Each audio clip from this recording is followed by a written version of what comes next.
আমরা শুনেছি ইসলামটা আনার জন্য, ইসলামকে প্রতিষ্ঠিত করার জন্য নবীর যুগে বদরের যুদ্ধ করতে হয়েছিল, তাবুকের যুদ্ধ করতে হয়েছিল, ইয়ামকের যুদ্ধ করতে হয়েছিল। তাজা তরুণ মুসলমানরা সেই দিন রক্ত ঝরিয়েছিলেন। আল্লাহর নবী আজ থেকে 1450 বছর আগে এই ইসলামের দায়িত্ব পেয়েছিলেন 40 বছর বয়সে। নবীর বয়স যখন 40 বছর বয়সে নবীয়তি লাভ করার পরে মানুষকে কনভিন্স করার জন্য, দিনে আনার জন্য, ইসলামে আনার জন্য, তখন এই রকম পরিষেবা পাইনি যে পরিষেবা আজকে আমরা পেয়েছি। এত বড় সুন্দর প্যান্ডেল, আমাদের মাথার উপরে যেন শিশির না পড়ে, আমরা যেন যে এক অপরের প্রতি যে আমরা দেখতে পাই তাই জন্য লাইটের ব্যবস্থা করা হয়েছে। অনেক মাদ্রাসার বাৎসরিক জলসায় বিদেশি মেহমানদের খাবারের ব্যবস্থাও পর্যন্ত থাকে। বন্ধুরে আমার, ভাইরা আমার, এই পরিষেবা সেদিন ছিল না। আল্লাহর নবী একাই ইসলামের দায়িত্ব নিয়ে মানুষের কাছে বুঝিয়েছেন, ওগো মক্কাবাসী, তোমরা এক আনুগত্য করো, আল্লাহ ছাড়া কোনো মাবুদ নেই। একবার বলো লা ইলাহা ইল্লাল্লাহু মুহাম্মাদুর রাসূলুল্লাহ। তো এই কথাটা মক্কার মুসলমানরা বরদাস্ত করতে পারেনি, এই কথাটা মক্কার মুসলমানরা মানতে পারেনি। আল্লাহর নবীকে তিরস্কার করেছিল, বিদ্রুপ করেছিল, ঠাট্টা করেছিল, উপহাস করেছিল। অপরদিকে ইসলামের মহাব্বতে, দিনের মহাব্বতে, ইসলাম যে ভালো দিন, ইসলামের উপরে কোনো দিন নেই, এই দিনের আদর্শকে ফলো করে সেই যুগে, সেই সালে, সেই কালে, সেই সময়ে যে সমস্ত মুসলমানরা মুসলমান হয়েছিলেন তাদেরকে সাহাবী বলা হয়। আমরা বহু আলেমের মুখ থেকে শুনেছি এই ইসলাম আনার জন্য সাহাবীরা কালেমা পড়ার জন্য, মুসলমান হওয়ার জন্য জীবনে তারা সব কিছু পরিত্যাগ করেছেন। জমি জায়গা, বাড়িঘর, স্ত্রী পুত্র, আপনজন, ব্যবসা বাণিজ্য সব কিছু ফেলে শুধু বুকে ঈমানটা নিয়ে মদিনায় হিজরত করেছিলেন। মক্কার মুসলমানরা যখন হুড় করে মুসলমান হতে লাগলো, তো তাবর নেতারা যে তারা আলোচনায় বসলো, আমাদের ধর্মটা বিলুপ্ত হয়ে যাবে, আমাদের ধর্মটার অস্তিত্ব থাকবে না, সবাই ইসলাম কবুল করবে, কিভাবে মোহাম্মদকে শাসন করা যায়, জব্দ করা যায়। আলোচনায় সিদ্ধান্ত হলো এটাই, মোহাম্মদকে আঘাত দিতে হলে তার মেয়েটাকে তালাক দিতে হবে। আপনারা এখানে যারা মেয়ের বাপ বসে আছেন, যারা মেয়ের ভাই বসে আছেন, যারা মেয়ের মা বসে আছেন, আপনাদের উদ্দেশ্যে বলি, আপনার একটা বিবাহিতা মেয়েটার যদি তালাক হয়ে যায়, দু একটা ছেলের মা যদি ডিভোর্স হয়ে যায়, বলুন আপনার কষ্ট হবে কি হবে না? আমার ভাষাটা ওই বাপ, ওই মা, ওই ভাই বুঝতে পারছেন যাদের বাড়িতে তালাকপ্রাপ্ত বোন আছে, যাদের বাড়িতে তালাকপ্রাপ্ত মেয়ে আছে। আল্লাহর নবীর 4টা মেয়ে ছিল, একটা মেয়ের নাম রোকাইয়া, একটা মেয়ের নাম জৈনব, একটা মেয়ের নাম উম্মে কুলসুম, আর ছোট মেয়েটার নাম ছিল ফতেমা। ফতেমার বিয়ে হয়েছিল হযরতে আলীর সঙ্গে, রোকাইয়ার বিয়ে হয়েছিল আবু লাহাবের একটা ছেলের সঙ্গে। আবু লাহাব ইসলামের শত্রু, ইসলামের দুশ্মন। আবু লাহাব বলল, বেটারে মোহাম্মদ আমাদের সমাজ থেকে আলাদা হয়ে গেছে, নতুন ধর্ম শুরু করেছে, আমাদের বাপ দাদার ধর্মকে সে দেখতে পারে না, এটা মানা যাবে না, মানতে পারবো না। তাই তার মেয়ের সঙ্গে তোর বিয়ে হয়েছে, ওই মেয়েটাকে তালাক দিতে হবে। বাপের পরামর্শে, বাপের কথায় যে নবীর মেয়ে রোকাইয়াকে তালাক দিয়ে দেওয়া হলো। মক্কার মুসলমানেরা, মক্কার কাফেরেরা মোহাম্মদকে প্রথম আঘাত শুরু করলো, প্রথম আঘাত দিল, প্রথমে এমন একটা যন্ত্রণা দিল। আল্লাহর নবীর মেয়ে রোকাইয়া এইরকম একটা বাচ্চাকে কোলে করে বাপের বাড়িতে চলে এলেন। বেশ কিছুদিন কেটে গেল, বেশ কিছুদিন কেটে গেল। আল্লাহর নবী যুদ্ধে ডাক এসছে, রোকাইয়ার গুটি বসন্ত হয়েছিল। আজকের দিনের মতো সেদিন উন্নত মানের চিকিৎসা ছিল না। নবী যুদ্ধের ময়দানে যাবেন, রোকাইয়ার কাছে গিয়ে বলে, মা আমি যুদ্ধের ময়দানে চলে যাচ্ছি। মেয়েটা বলেছিল, আব্বা আমার শরীরটা ভালো যাচ্ছে না, যদি আমি মারা যায় এই বাচ্চাটাকে কে দেখভাল করবে, কে দায়িত্ব নেবে? আল্লাহর নবী বলেছিলেন, মা রে যুদ্ধের অবসানে যদি বাড়ি ফিরে আসি তোর বর্তমানে এই বাচ্চাটার দায়িত্ব হতভাগা বাপ নেবে। আল্লাহর নবী যুদ্ধের ময়দানে চলে গেলেন। তুমুল যুদ্ধ শুরু হলো। যুদ্ধে চলাকালীন অসুস্থ রোকাইয়ার ইন্তেকাল হয়ে গেল। আজ আমরা যে সময়ে বাস করি, পৃথিবীটা হাতের মুঠোয়, বলবেন কেন?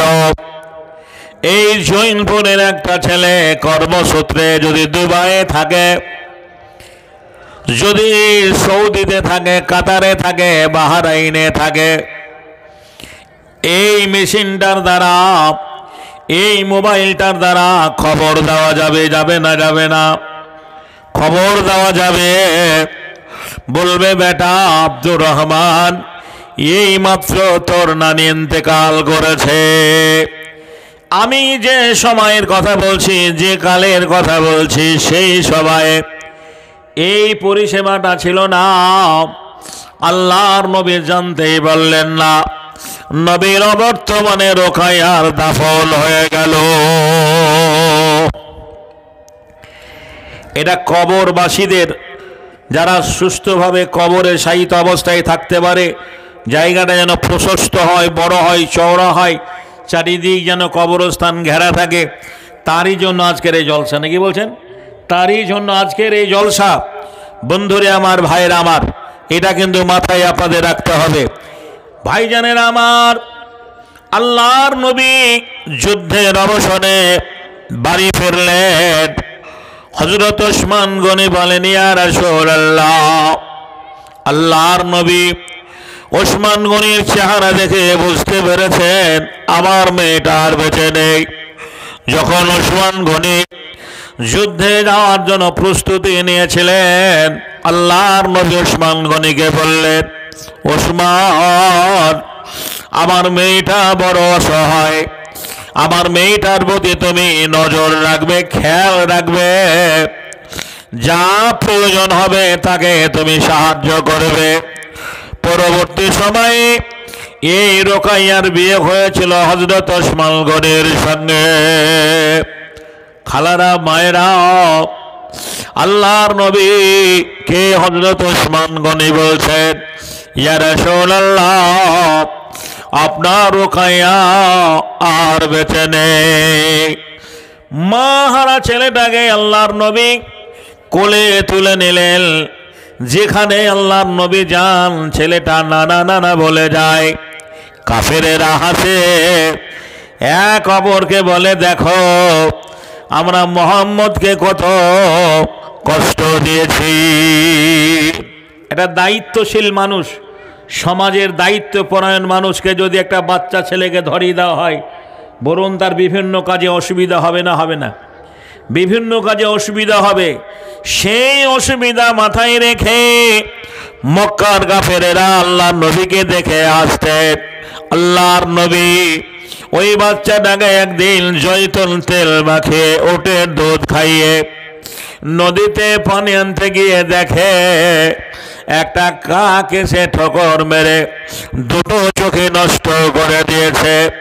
আমি আগেই বলেছি, আজকের দিনের মতো উন্নত মানের চিকিৎসা ছিল না। বাচ্চাটা মারা গেল। আল্লাহর নবী দাফন করতে গিয়ে বলেছিলেন, মা রোকাইয়া রে, আমি তোর সন্তানটাকে তোর কোলে ফিরিয়ে দিলাম। ইসলামটা এমনি আসেনি। ইসলামটাকে আনার জন্য, প্রতিষ্ঠিত করার জন্য মক্কার কাফেরদের কাছে আল্লাহ রাসূল এভাবে আঘাত পেয়েছেন, এভাবে যন্ত্রণা পেয়েছেন। শুধু তাই নয়, নবী দিন প্রচার করে বাড়ি ফেরার পথে আবু জাহালের দলের লোক একদিন রাস্তা ঘেরে বেড়েছিল। ও বাপজানেরা, আপনার ছেলেটাকে যদি কেউ মারে, মা বলবে বেটা কি হয়েছে বল, কে তোকে মেরেছে? বাপ জিজ্ঞাসা করবে, পাড়ার ছেলেদের বলবে ওরে সাদ্দাম আমজাদ বল, এনামুল বল, আমার আব্দুল্লাহকে কে মেরেছে। কিন্তু নবীর ইতিহাসটা আলাদা। আল্লাহর নবী গর্ভাবস্থা থাকাকালীন বাপ মারা গেল। নবীর জন্মের আগে বাপ মারা গেলেন। 6 বছর বয়সে জননী মাকেও হারিয়ে দিয়েছিলেন। পৃথিবীতে যার বাপ মা নেই সেই ছেলেটা জানে মা বাপ না থাকলে পরে ঈদটা কেমন ভাবে হয়। ঈদটা আমরা এই যে ঈদ গেল গত বৃহস্পতিবার, বলি ঈদ মানে খুশির দিন, ঈদ মানে আনন্দের দিন, ঈদ মানে উৎসব, যে যেমন পারে সেইভাবে ব্যবহার করে। কিন্তু ঈদে যত খুশি আছে, যত আনন্দ আছে, তত ব্যথায় ভরা। এই যে চাঁদটাকে দেখে আমরা ঈদ করেছি, এই চাঁদটা সওয়ালের চাঁদ। সওয়ালের চাঁদ উঠেছে, সকলে সবাই আনন্দে আত্মহারা। দুয়ারে বসিয়া কাঁদিছে আমেনা, 2 চোখে বহে তার অশ্রুধারা। এমন সময় সালেমায় আসিয়া ধরিল মায়ের গলা, কালকে খুশির ঈদ যে মাগো কিনে দাও হাতের বেলা। সবাই আনিয়াছে সামাই খরমা, মাগো আমাদের আনিবে কবে? অলিদের মতো ফুলওয়ালা জামা আমায় একটা দিতে হবে। অবুঝ মেয়েটা, বাপ তার বেঁচে নেই, সে যে ইয়াতিম মেয়ে। ওই মেয়েটা তার মাকে বলছে, মা পাড়ার মেয়ে বলি আমার সাথে, আমরা একই ক্লাসে পড়াশোনা করি। আজকে দেখলাম তার আব্বা 16 মাইল থেকে একটা সুন্দর ফুলওয়ালা জামা কিনে এনে দিয়েছে। সকালবেলা ঈদ হবে গো মা, সবারই বাড়িতে দেখি নারিকেল সামাই লাচ্চা, আমাদের বাড়িতে কবে হবে? সবাই আনিয়াছে সামাই খরমা, মাগো আমাদের আনিবে কবে? অলিদের মতো ফুলওয়ালা জামা আমায় একটা দিতে হবে। এ কথা শুনে আমি না ধরিল তাহার প্রাণের সালে মারে। কোথা পাবো জামা, কোথা পাবো বালা, আমরা যে ইয়াতিম সংসারে। হে খোদা দয়াময়, বিশ্বের বুকে ইয়াতিমের প্রতি একই শুধু শোনা যায় হাহাকার। ইয়াতিমের প্রতি নামে আসুক তোমার রহমতের ভান্ডার। ও নওজোয়ান যুবক, তুমি শুনে নাও, রাজমিস্ত্রি কর্মসূত্রে বাইরে কাজ করো, 30,000 টাকা দামের মোবাইল কিনে বেড়াও, 30,000 টাকা মোবাইল তোমার পকেটে থাকে। সুবহানাল্লাহ। ওরে হতভাগা, তোর বউ ছেলের সবারই জামা কাপড় হলো, বৃদ্ধ বাপকে একটা লুঙ্গির দাম দিতে পারলে না, মায়ের একটা কাপড় হলো না। ওই হতভাগিনী বয়স্ক সর্দারের কাছে গিয়ে বলছে, ভাই ঈদে একটা আমাকে কাপড় দান করিও। জি সমাজ, আমি ওই যুবকদের বলবো যাদের বাপ মা আছে, তাদের বলবো যারা বাপ মাকে পেয়ে এইভাবে কষ্ট যন্ত্রণা দিয়েছে, সে ভাইদের বলবো তোমার প্রতিবেশী যে এতিম ছেলেটা আছে, বাপ যার নেই, তাকে জিজ্ঞাসা করো, ভাই তুমি ঈদটা কিভাবে করেছো, জি ঈদটা কিভাবে করেছো। আমি যেটা বলতে যাচ্ছিলাম, বাপ বয়স্ক হলেও বট গাছের ছায়া যেমনি একটা এই কাঠফাটা চৈত্র মাসের রোদে মানুষ হেঁটে হেঁটে যেতে যেতে যে ক্লান্ত হয়ে পড়ে, ঘাম শুয়ে শুয়ে পড়ে, তখন একটা ছায়ার সন্ধান খোঁজে। এই বয়স্ক লোকটা তোমার বাপ, যে হেঁটে বট গাছের ছায়া, তোমাকে ইনকাম করে একদিন খাইয়েছে, তোমাকে একদিন লেখাপড়ার সমস্ত খরচ বহন করেছে। ঈদকে সামনে রেখে তোমার ওই বাপটা, বুড়ো বাপটা তোমার যে কষ্ট বুঝতে দেয়নি, তোমাকে ঈদের জামা কিনে দিয়েছে। আজ তুমি রাজমিস্ত্রি করে টাকা রোজগার করে যে কেন তোমার বাপকে তোমার জামা কাপড় দিতে পারলে না, আফসোস সমাজের কাছে। আমি যেটা বলতে যাচ্ছিলাম, নবীর জন্মের আগে বাপ মারা গেছে, মা বেঁচে নেই, কে বলবে বেটা মোহাম্মদ, কে তোকে মারলো বল, কে তোকে মেরেছে? একজন বৃদ্ধ মহিলা আল্লাহ রসুলকে দেখে বললেন, বেটা মোহাম্মদ সাল্লাল্লাহু আলাইহি সাল্লাম, তোর মাথাটা কি করে কাটলো? একটা বাচ্চা ছেলে কাঁদছে রাস্তায়, যদি তাকে জিজ্ঞাসা করেন দেখবেন তার গলার ভলিউমটা আরো বেড়ে যাবে, যে চোখ দিয়ে আরো আঁসু বইবে, আরো ডুকরে ডুকরে কান্না করবে, নিজের লোক হলে আরো প্রকাশ্যে বলবে। মহিলাটাকে বলছেন, মা তোমাদের নেতা আবু জাহাল পাথর দিয়ে মেরেছে। মেয়েটা ভাবে কার কাছে গিয়ে বলবো, কাকে বলবো? হযরত আমির হামজার কাছে গেল। এই আমির হামজা আল্লাহর নবীর চাচা, নবী কতবার দোয়া করেছেন, রব্বুল আলামিন আমার চাচাকে তুমি আমার দলে এনে দাও, ইসলাম এনে দাও, আমার দ্বীনে এনে দাও। আল্লাহর নবী কতবার চাচাকে বুঝিয়েছেন, চাচা গো একবার তুমি কালেমা পড়ো, মুসলমান হয়ে যাও। আমির হামজা বলেছিল, তোরে ভালোবাসি, টাকা পয়সার প্রয়োজন হলে বলবি, দুহাত ভরে দেব, কিন্তু বাপ দাদার ধর্ম আমরা পরিত্যাগ করতে পারবো না।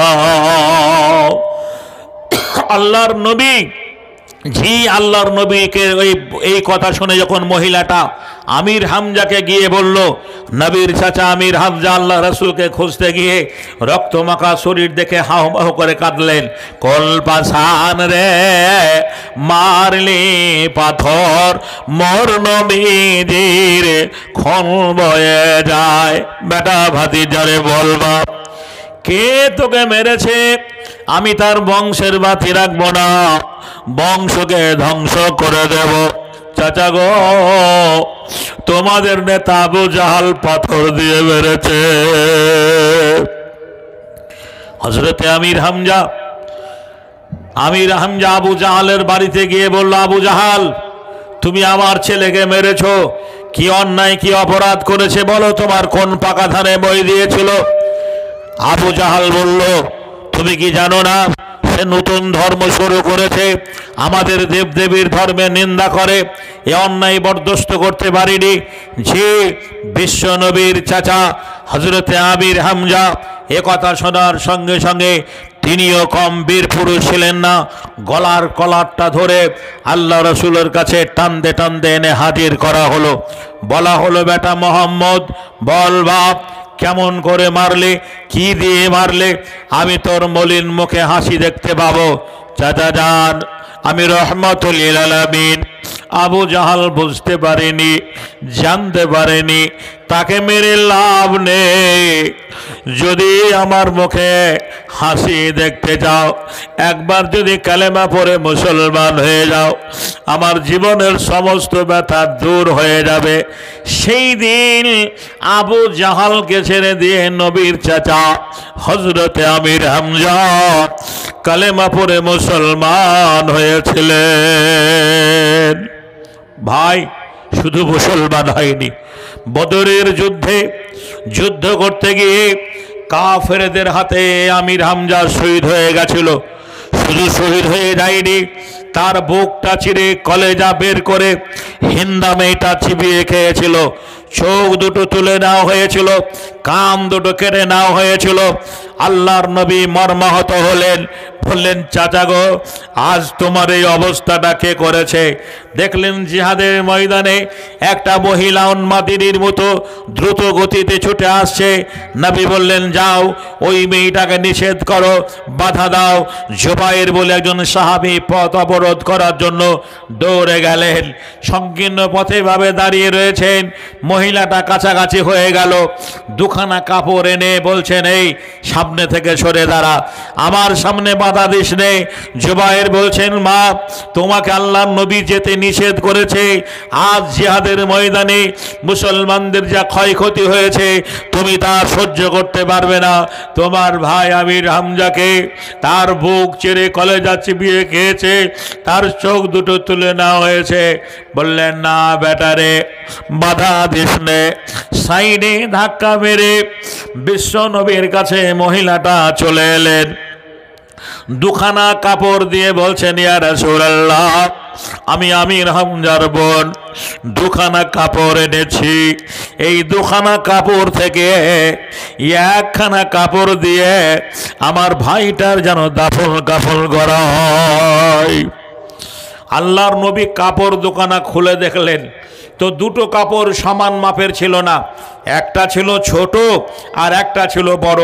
আল্লাহর নবী ভাবলেন এই বড় কাফনখানা দিয়ে যদি আমার চাচাজানকে আজকে দিই, আমাকে আঙুল তুলে কথা বলার কেউ নেই।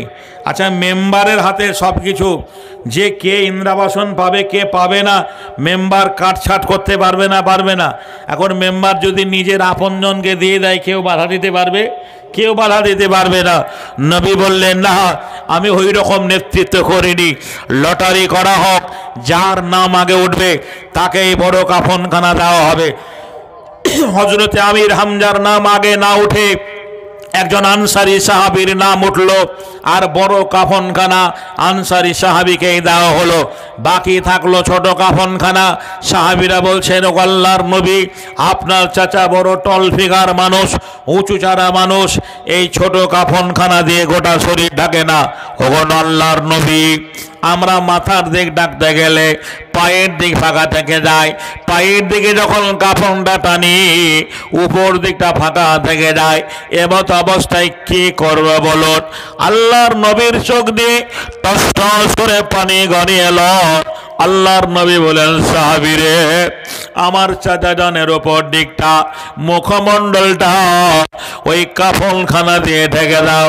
পায়ের দিকে যে ফাঁকা অংশটা বাদ থেকে যাচ্ছে ওই ঘাসগুলো কেটে নে তোমরা বিছিয়ে দিও। জৌনপুরের মুসলমান, ইসলামটা এমনি আসেনি। ইসলামটাকে প্রতিষ্ঠিত করার জন্য মরণের সঙ্গে জীবনের সঙ্গে লড়াই করতে গিয়ে শহীদের ময়দানে শহীদ হয়ে যাওয়ার পরে যারা পরনের কাফনখানাও ঠিকভাবে জুটেনি, আমরা তাদেরই অনুসরণকারী। আমরা সেই মুসলমান। কবি নজরুলের ভাষায় বলা যায়, আল্লাহতে যার পূর্ণ ঈমান, কোথা সে মুসলমান, কোথা সে মুসলমান। যার দিন রবে কাঁদিত দুনিয়া, জিন পর ইনসান, কোথা সে মুসলমান। স্ত্রী পুত্রে আল্লাহরে সফি, জিহাদে নির্ভীক, এসে কোরবানি দিত প্রাণ, হায় আজ তারা মাগে ভিক। কোথা সে আরি পাল্লা ছাড়া, ত্রিভুবনে ভয় করিত না যারা, আজাদ করিতে এসেছিল যারা, সাথে লয়ে কোরআন। কোথা সে মুসলমান, কোথা সে মুসলমান। যে মুসলমানদের ইতিহাস স্বর্ণাক্ষরে লেখা আছে, আজ সারা বাংলা ঘুরে সেই মুসলমান পাওয়া যাবে না। আমরা দুনিয়া কামাই করা মুসলমান। কি করে আমার বাড়ি হবে, কি করে আমি গাড়ি হবে, কি করে আমার গাড়ি হবে, কি করে আমি প্রতিষ্ঠিত হতে পারবো, কি করে আমি যে ব্যবসাটাকে বাড়াবো, সে হালাল হোক হারাম হোক, এ পন্থা অবলম্বন করার আমার জীবন ধরে আমরা যাচাই বাছাই করি না। দুনিয়া কামাই করার জন্য যত বিদ্যা বুদ্ধির প্রয়োজন সব আমরা প্রয়োগ করি, কিন্তু আখিরাতকে ভয় করি না। যে আমি আপনাদের কাছে কোরআন থেকে একটা আয়াতের টুকরো পড়েছি, ইয়া আইয়ুহাল্লাযীনা আমানুত্তাকুল্লাহা হাক্কা তুকাতিহি ওয়া লা তামুতুন্না ইল্লা ওয়া আনতুম মুসলিমুন।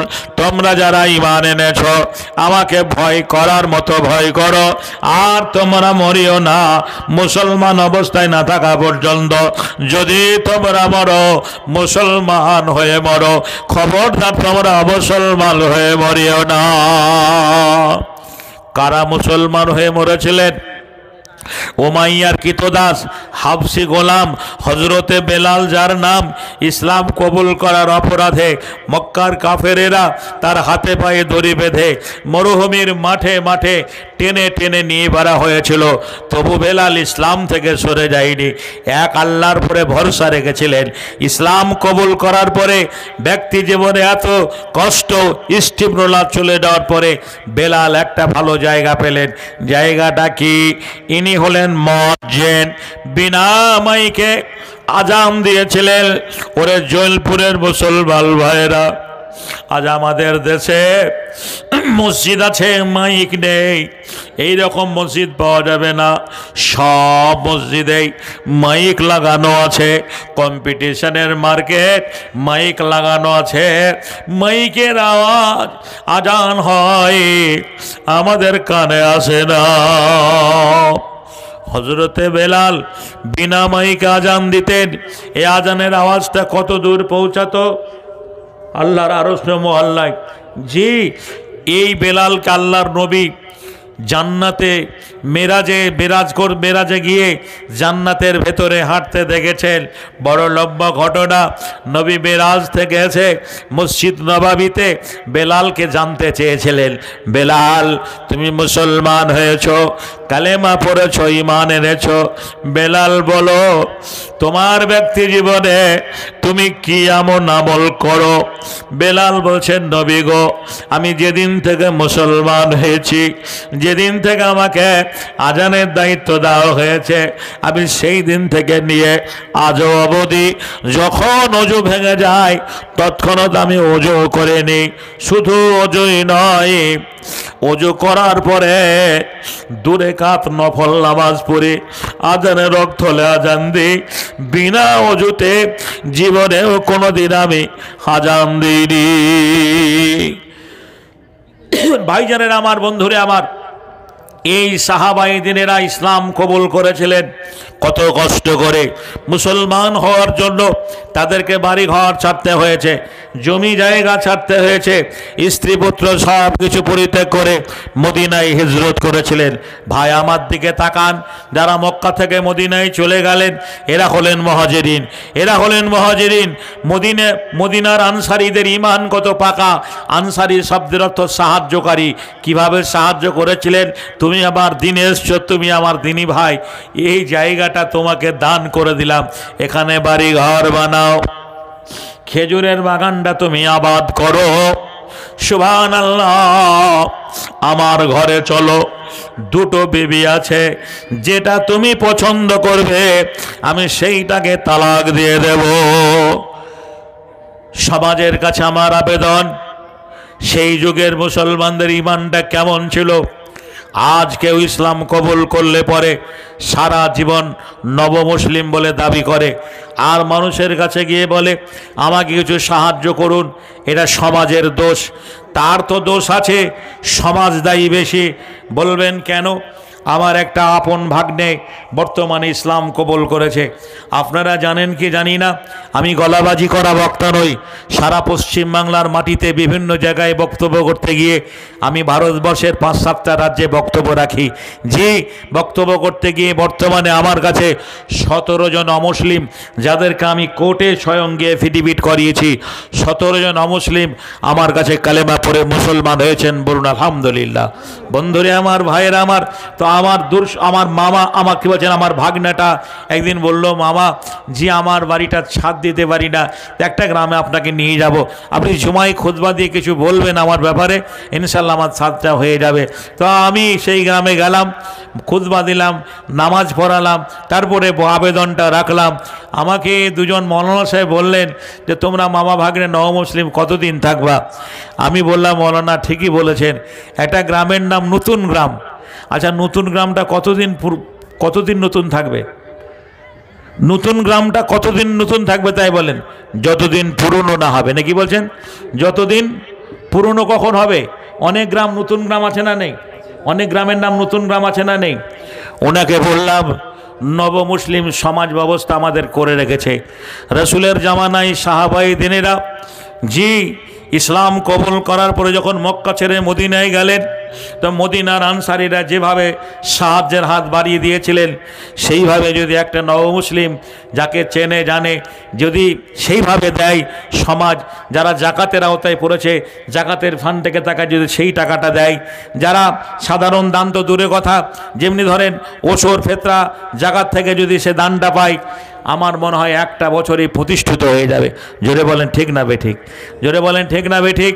কিন্তু যাদেরকে সর্দারি দেওয়া হয়েছে তারা কে হকদার এটা তার মাথায় থাকে না, এটা তার মাথায় থাকে না। এই জন্য সূরা তওবার মধ্যে আল্লাহ রাব্বুল আলামিন কোরআনে উল্লেখ করে দিয়েছেন, কারা কারা এই মাল পাবে। ওখানে মিসকিনের কথা বলা হয়েছে, ওখানে ইয়াতীমের কথা বলা হয়েছে, ওখানে দুস্থ অসহায় মানুষের কথা বলা হয়েছে। এই কথাটা এইভাবে আল্লাহ বলতে বলতে গিয়ে বলতে আমাদের কথাটাও মাথায় রেখে মহান আল্লাহ বলেছেন, ওয়া মুআল্লাফাতুল কুলুব, যারা ধর্মান্তরিত মানুষ ইসলাম কবুল করার জন্য সর্বস্ব সব কিছু পরিত্যাগ করে এসেছে, এরাও একটা হকদার। সমাজ আজকে সেই দিকে সচেতন নয় বলে আমাদের মতো মানুষগুলো আজও মানুষের দ্বারে দ্বারস্থ হয়।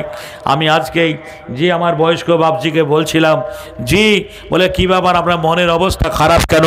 বলে আমার 5টা ছেলে মেয়ে, যে সবাই বড় হয়ে গেছে। আমি এতদিন ধরে জলসা করে যে আমি 1992 সালের বাবরি মসজিদ ভাঙার বছর পরের আগে 93-এর ফার্স্ট ইয়ার আমি ইসলাম কবুল করেছি, মুসলমান হয়েছি। বাবরি মসজিদ ভাঙার পরের বছর আমি মুসলমান হয়েছি। মুসলমান হওয়ার পরেই মাদ্রাসায় যখন ভর্তি হয়ে গেলাম, ছাত্র জীবন থেকে বক্তৃতা মঞ্চে আমি জলসা করি।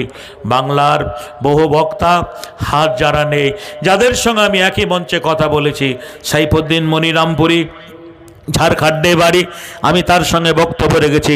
মৌলানা বদরুদ্দোজা নাদভির আব্বা, উনার আব্বার সঙ্গে, মৌলানা বদরুদ্দোজা নাদভির আব্বার সঙ্গে দু একটা প্রোগ্রাম করেছি। মালদায় আইনুল হাক্কানি, মা গো মা, মায়ের মতো মিঠা জিনিস আর দুনিয়ায় পাবো না, একটা গজলের বই লিখেছিলেন আইনুল হাক্কানি, আমি তার সঙ্গে বক্তব্য রেখেছি। মহসিন চতুর্বেদীর সঙ্গে বক্তব্য রেখেছি। জি এইভাবে বহু বক্তা যারা দুনিয়া থেকে নেই, কবরে চলে গেছে। ভাইয়ের আমার, বন্ধুরে আমার, আমাকে অনেকেই বলে, ভাই আপনি এখনো কোনো বাড়িটা করতে পারেননি। মানুষ, সমাজের মানুষ তেলা মাথায় তেল ঢালে, সমাজের মানুষ তেলা মাথায় তেল ঢালে। আমি সমাজকে বলি, আমি যদি 4 চাকা গাড়ি নিয়ে আসতাম তাহলে আমার ডিমান্ডটা বেড়ে যেত, যে আমার ডিমান্ডটা বেড়ে যেত। আমি অনেক কারো বিরুদ্ধ কথা বলছি না, এটা বাস্তব কথা বলছি। আল্লাহ কোরআনে বলেছেন, ইয়া আইয়ুহাল্লাযিনা আমানু লিমা তাকুলুনা মা লা তাফালুন, আলেমরা যা বলে তা নিজেরা করে না। এটা বাস্তব, কয়েকটা পয়েন্ট না বলে থাকতে পারলাম না। বন্ধুরে আমার, ভাইয়েরা আমার, বাস্তব কয়েকটা পয়েন্ট আপনাদের সামনে তুলে ধরি। জি এরা নামাজের কথা বলে। প্রধান বক্তাকে জিজ্ঞাসা করি, ভাই প্রধান বক্তা কোথায় আছে? বলে কমিটির সেক্রেটারির বাড়িতে শুয়ে আছে। সেক্রেটারির বাড়িতে শুয়ে আছে। কখন এসছে? বলে জোহরের নামাজের আগে এসছে। জোহরের নামাজের দুপুরবেলা এসছে। জি আমি সেখানে গিয়ে আসরের নামাজটা মসজিদে পড়ালাম, মাগরিবের নামাজটা আমি পড়ালাম, এশার নামাজটা আমি পড়ালাম। কমিটিকে বললাম, ভাই প্রধান বক্তা তো একবারও নামাজ পড়তে এলো না, প্রধান বক্তা তো একবারও মসজিদ থেকে নামাজ পড়তে এলো না। মসজিদ আর সেক্রেটারির বাড়িটা কত দূরে? বলে এই দেখেন ওই দোতলা বাড়িটা। বন্ধুরে আমার, ভাইরা আমার, আমি কমিটি 3-4টা ছেলেকে ডেকে বললাম, প্রধান বক্তাকে প্রশ্ন হবে, যদি আপনাদের ইমানি তাকওয়া থাকে সারাদিনের নামাজটা কোথায় পড়েছেন? উনি উঠে বললেন, আমি মুসাফির মানুষ, ওই দূর কী বলছেন কসর নামাজ মসজিদ বাড়িতেই পড়ে নিয়েছি। ভাইরা আমার, আমি একটা ঘটনা শোনালাম। আল্লাহর নবীর একটা হাদিস রয়েছে, যে আল্লাহ রসুলের কাছে একজন অন্ধ উম্মে মাকতুম বলছেন যে আমি আজান শুনতে পাই, বাড়ি থেকে মসজিদটা দূরে, আমার বাড়িতে নামাজ হবে কি হবে না? রসুল বারবার জিজ্ঞাসা করলেন, তুমি কি আজান শুনতে পাও? বলে জি আমি আজান শুনতে পাই। জি আমি আজান শুনতে পাই। বলে তোমার বাড়িতে নামাজ হবে না। বাড়ি থেকে যে মসজিদ পর্যন্ত দড়ি বেঁধে দাও, রশি বেঁধে দাও, কোনো লোকের প্রয়োজন হবে না। অজু করে দড়িটা ধরে ধরে মসজিদে চলে যাবে, নামাজ হয়ে যাবে, সবাই যে যার মতো চলে যাবে। তুমিও ওই মসজিদের দরজায় দড়ি বাঁধা অবস্থায় দড়িটা ধরে ধরে তোমার বাড়ি চলে আসবে, কোনো লোকের প্রয়োজন হবে না, তবু তোমাকে নামাজ পড়তে হবে। কোথায়? মসজিদে। জি জৈনপুরের মুসলমান ভাইরা, একটা অন্ধ মানুষ উম্মে মাকতুম, তাকেও যদি মসজিদে নামাজ পড়তে যাই, তুমি কোন লাট সাহেবের ধন যে তুমি জি 20-25 হাজার টাকা আগে 1 মাস আগে ডোনেট নিয়ে নাও, টাকা নেওয়ার পরে তুমি মসজিদে আজান হয় মসজিদে আসো না, সেক্রেটারির বাড়িতে শুয়ে থাকো, সেক্রেটারিকেও কি বলছেন পাট কাচা করে কাচবে, তোমাকেও পাট কাচা করে কাচবে। জি বন্ধুরে আমার, ভাইরা আমার, অনেক দিন ধরে বক্তৃতা করার পরেও যে আমার কেন বাড়ি হয়নি বলবো আপনাদের, না হওয়ার কারণ সমাজ তেলা মাথায় টাল ঢালে। বলে তুমি তো হিন্দু থেকে মুসলমান হয়েছো, এটা রাখো, সামনে সিজনে দেখা করবে, ইনশাল্লাহ তোমার জন্য কিছু বাজেট থাকবে। বন্ধুরে আমার, ভাইরা আমার, বলতে যাচ্ছিলাম, আফসোস লাগে, দুঃখ লাগে, সমাজ আজকে কোন জায়গায় চলে গেছে। আমার এটা কথা নয়, আমি যেটা আপনাদের সামনে বলছিলাম যে রাসূলের যুগে যে সমস্ত সাহাবাইদেরা ইসলাম কবুল করেছিলেন, তাদের বন্ধুরা আমার কত কষ্ট তারা করেছেন। দেখো দেখো কেমন ঈমান এনেছে আমারও নবীর সাহাবারা, সে যুগের সাহাবারা। দেখো কেমন ঈমান এনেছে আমারও নবীর সাহাবারা, সে যুগের সাহাবারা। ফজরত বেলাল এনেছে ঈমান কত কষ্ট করে, মরুভূমির গরম বালুতে তাজা রক্ত ঝরে, তবু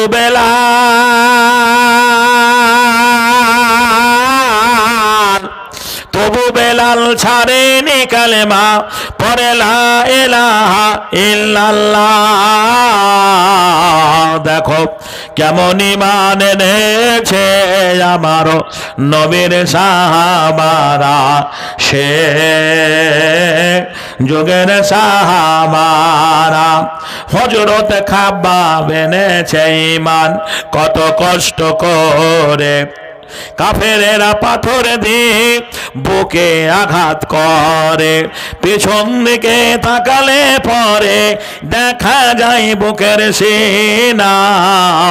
দেখো কেমন ঈমান এনেছে আমারও নবীর সাহাবারা, সে দিনের সাহাবারা।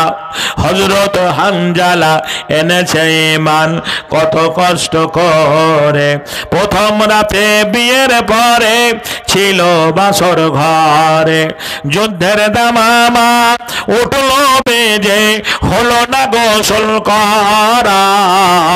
দেখো কেমন ঈমান এনেছে আমারও নবীর সাহাবারা, সে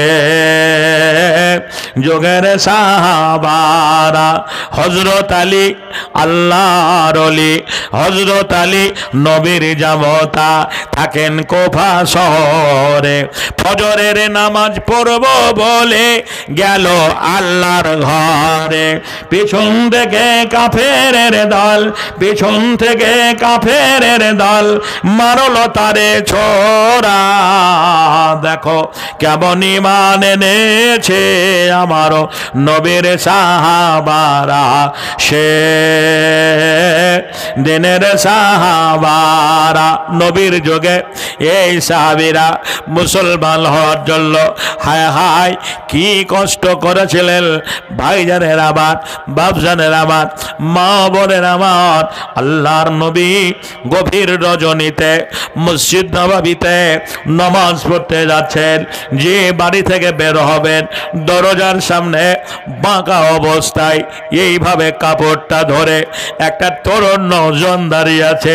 আল্লাহর নবী বললেন, কে গো এই ছেলে, কে তুমি এভাবে দাঁড়িয়ে আছো? সাহাবীটি বলছেন, নবী গো আমি আব্দুল্লাহ।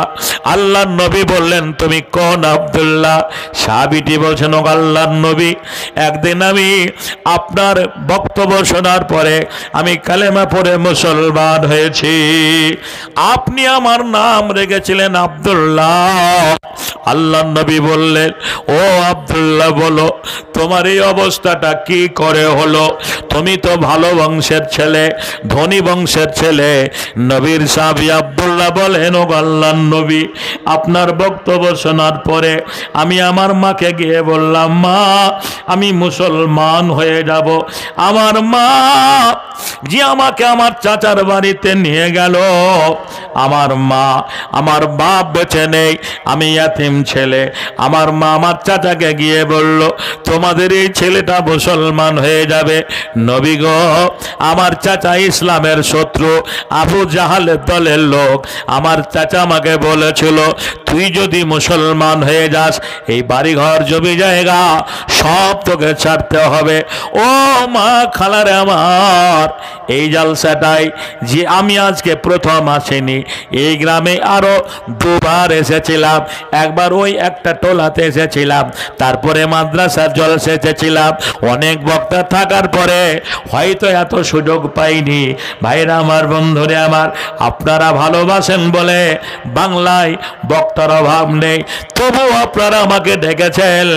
একবার একটা বক্তার বক্তব্য শোনার পরে দুইবার আর কেউ ডাকতে চায় না, তিনবার ডাকতে চায় না, কিন্তু এবার নিয়ে আমি 3-4বার আসা হলো। আমার জীবন ইতিহাসটা আপনারা শুনেছেন। আমি বাপের একটাই ছেলে, আজও আমার আব্বা বেঁচে আছে, মা বেঁচে আছে। সময় পেলে সেই পুরনো দিনের কথা একটু আলোচনা করব। আমি হিন্দু থেকে কেন মুসলমান হলাম? তবে আল্লাহর নবীর সাহাবী আব্দুল্লাহ বলছেন, ও আল্লাহর নবী, আমার চাচা আমাকে নিষ্ঠুর ভাষায় বলেছিল, তুই মুসলমান হয়ে গেলে এই বাড়ি ঘর জমি জায়গা সব তোকে পরিত্যাগ করতে হবে। ইমানের মূল্যায়ন করতে গিয়ে বলেছিলাম, চাচা গো, সব যদি কেড়ে দাও তাও ভালো, তবু আমি ইমান হারা হব না। সত্যই দেখলো ছেলেটা মুসলমান হয়ে যাবে। ও আল্লাহর নবী, আমার চাচা আমাকে বলেছিল, গায়ের জামাটা মুসলমানরা দেয়নি, পরনের কাপড়টা মুসলমানরা দেয়নি, এই জামা কাপড় তোকে খুলে দিতে হবে। একদিকে ইসলামের ভালোবাসা, আল্লাহর নবীর মহব্বত, অপরদিকে চাচার বাধা। ও আল্লাহর নবী, আমি তাদের দেওয়া ইমানের মূল্যায়ন করতে গিয়ে তাদের দেওয়া জামা কাপড় সব খুলে দিয়ে আমি বস্ত্রহীন হয়ে গেলাম, উলঙ্গ হয়ে গেলাম। আমি নওজোয়ান তরুণ যুবক, আমি লজ্জায় মায়ের কাছে গেলাম, মা মা মা বলে ডাক দিলাম। হায় হায়, আমার মা উলঙ্গ অবস্থায় দেখে কাপড়ের দুটো টুকরো আমাকে ছুঁড়ে দিল। আল্লাহর নবী, একটা মাজায় বের দিতে গিয়ে গোটা ইজ্জত না ডাকার ফলে আমি এইভাবে বাঁকা অবস্থায় দাঁড়িয়ে রয়েছি, শুধু আপনার অপেক্ষায়। আল্লাহর নবী ব্যবহৃত দোকানের চাদর ছড়ে দিয়ে বলেন, সাহাবীরে, এই কাপড় দুটো পরিধান করো। 1450 বছর আগে বেদিনের ছেলে উজ্জা ইসলামের মহব্বতে, দিনের মহব্বতে সেদিন কালেমা পড়ে মুসলমান হয়েছিলেন। নারায়ে তাকবীর, নারায়ে তাকবীর, দ্বীন ইসলাম। আর একটা বক্তব্য শোনার পরে ইসলাম কবুল করলেন।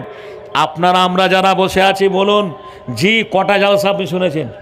কটা জালসা আপনি শুনেছেন? কটা বক্তার বক্তব্য শুনেছেন? পশ্চিম বাংলার এমন একটা বক্তা নেই যার বক্তব্য আমরা শুনিনি। কিন্তু আমাদের পরিবর্তন হয়েছে ভাই, জোরে বলেন, পরিবর্তন হয়েছে? পরিবর্তন হয়নি। ইমানি তাকওয়াটা কেমন, ইমানি স্পিরিটটা কেমন? নবী তার ব্যবহারে এত মুগ্ধ ছিলেন, এত মুগ্ধ। সমস্ত সাহাবীর উপস্থিতিতে আল্লাহ রাসূল একদিন আব্দুল্লাহকে বললেন, আব্দুল্লাহ, বলো তোমার জীবনের শেষ স্বপ্নটা কি? নবীর সাহাবী আব্দুল্লাহ বললেন, ও আল্লাহর নবী, আমি ইসলাম কবুল করেছি। আমি আপনার জবান দিয়ে শুনেছি শহীদেরা জান্নাতে যাবে।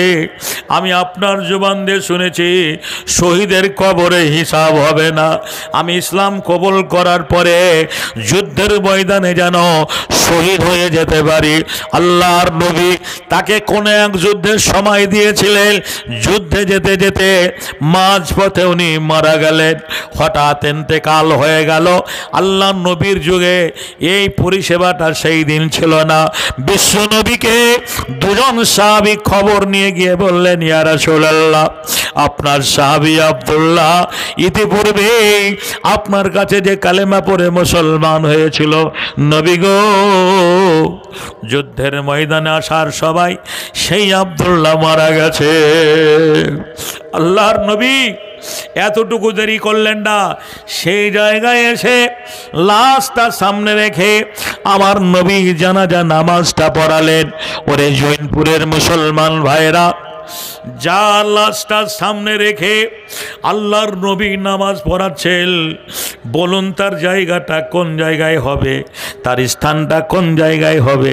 আল্লাহর নবী জানাজা নামাজ পড়ালেন, কবরে নামলেন।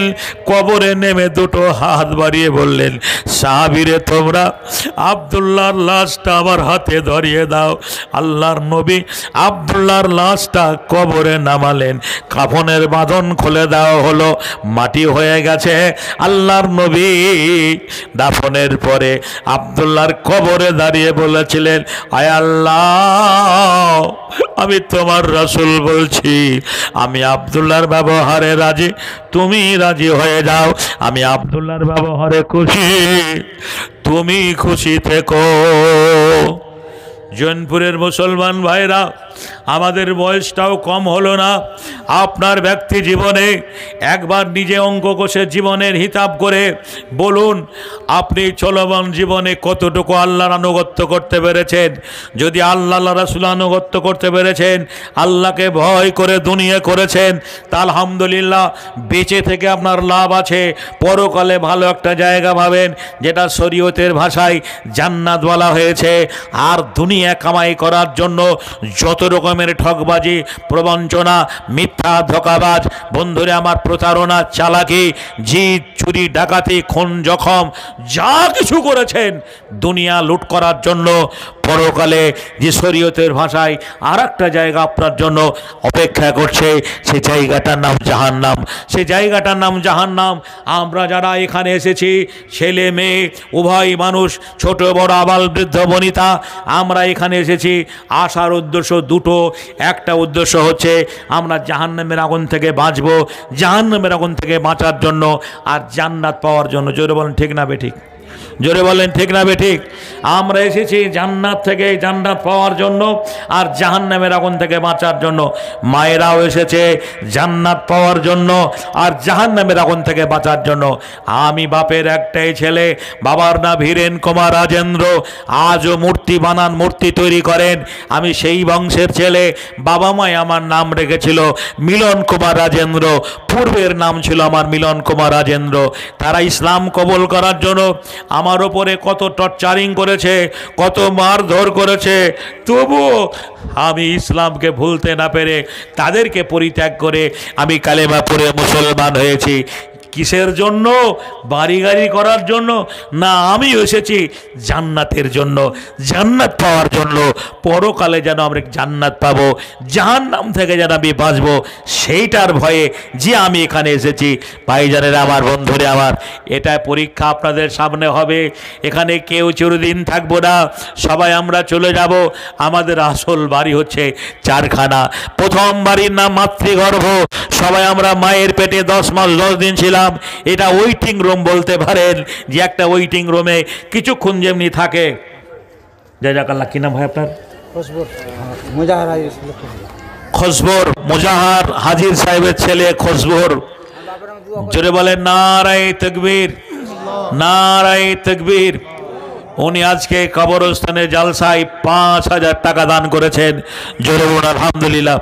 আমার বাপজি বয়স্ক মানুষ, উনি 1000 টাকা 100 টাকা দিয়েছেন। একটু আমরা মহাব্বতে দোয়া করি। হাজি সাহেবের ছেলে, হাজি সাহেব নেই, কবরে চলে গেছে। আজ বন্ধুরা আমার, উনি বাপের জন্য 5000 টাকা দিয়েছেন। এই দেখেন নগদ 5000 টাকা দান করেছেন। একটু আমরা দোয়া করি, আল্লাহ আমিন আব্দুল আলামিন ওয়াকে মাতু মুত্তাকিন ইয়া হাইয়্যু ইয়া কারুতাকিন।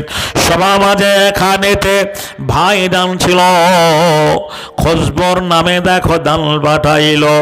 বাপের অপিয়ানা ছেলে ছিল, বর্তমান 1000 10 5000 সেও দেখো করে গেল দান। পরিমাণে 5000 টাকা দান দিল। এ দান তাদের তুমি করিও কবুল।